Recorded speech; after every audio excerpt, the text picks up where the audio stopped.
Retweet if you're dying. I feel like I'm dying. All right, guys. It's Wednesday, so it's time to go ahead and crack open a pack. This time I have Oath of the Gatewatch. I have one of the Chandra packs. And, you know, the case doesn't matter too much, but I like Chandra, so we're going to open Chandra first. Let's see.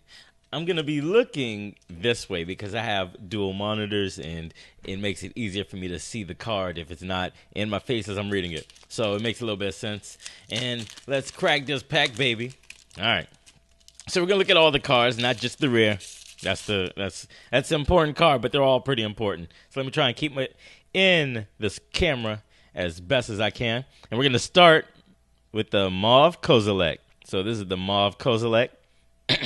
It is that defeated the purpose. It is a 4-mana, 2/5, with 1 mana having to be red.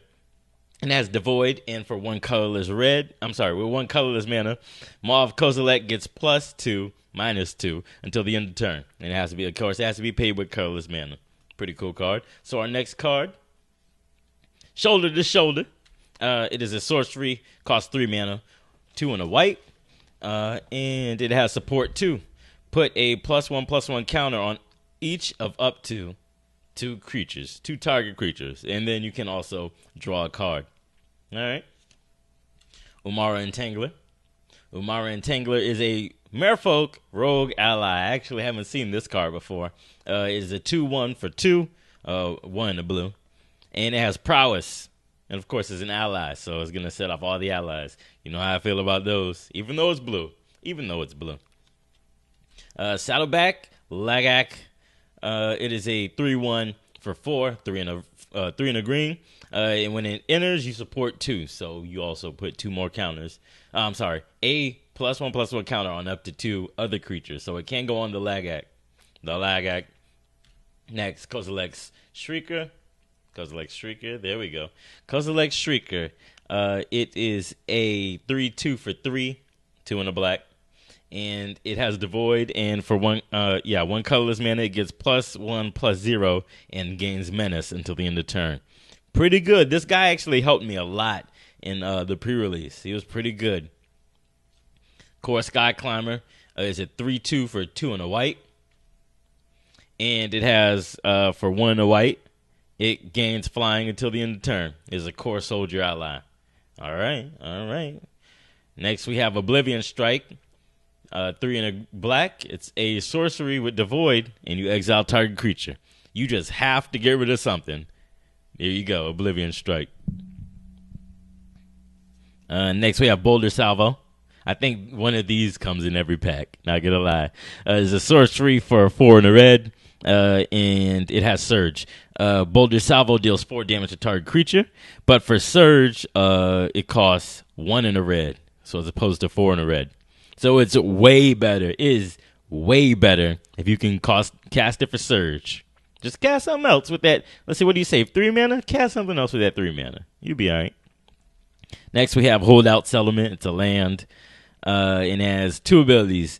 You can either tap it to add a colorless mana to your mana pool, or you can tap it in an untapped creature that you control to add 1 mana of any color to your mana pool. I probably shouldn't say this, but it's kind of like the land has cohort. It's kind of cool. I like when they make cards that follow a template, but they don't follow that. They're not that mechanic. I like those cards a lot. Next common, we have Blinding Drone. It is a 1/3 for 1 in the blue, and it has Devoid. And for 1 colorless mana and tapping Blinding Drone, you can tap target creature. All right, he's good for that temporary removal. Now we have our uncommons. We have Cliffhaven Vampire. It is a 2/4 for 2, a white and a black. And he is a Vampire Warrior ally, and he has flying, and whenever you gain life, each opponent loses 1 life. Good. He's good, right? I think he's good. He's an ally, so he's got to be good, right? Next in common, we have Make a Stand. It's an instant that costs 2 and a white. And creatures you control get +1/+0 and gain indestructible until end of turn. Good. Also good. Good. And then our other uncommon, we have Tears of Valakut. Is an instant that costs 1 in a red. Tears of Valakut can't be countered by spells or abilities, and it deals 5 damage to target creature with flying. That means the volcano was doing the damage, right? Valakut was the Molten Pinnacle. Was that it? The Pinnacle something. I remember Pinnacle. And our rare in our Chandra pack, we got the Oath of Chandra. It's a legendary enchantment. It costs 1 in a red. And when Oath of Chandra enters the battlefield, it deals 3 damage to target creature an opponent controls. And at the beginning of each end step, if a planeswalker entered the battlefield under your control this turn, Oath of Chandra deals 2 damage to each opponent. Pretty good. Let's see. What was the ETB? It deals 3 damage to target creature and opponent controls. That's okay. I like in this format and standard. I think that's pretty good. And then you get the bonus if you have planeswalkers. And then we got a full art island, and we got one of these advertisements. Get out of here. You're not welcome here. All right. So in this pack, what am I picking? I think this one's actually a hard one for me to pick. Let's see.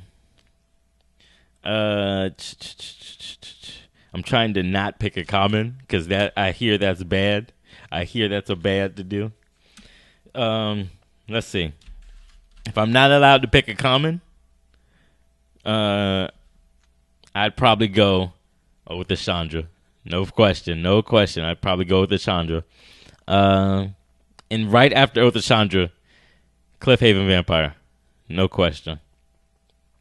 These two are pretty good. They do some work. Chandra, though.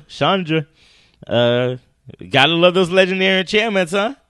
Okay, that's been Crack a Pack for this week, guys. I'll have another one next week. I got tons of packs. I got tons. See you guys next week.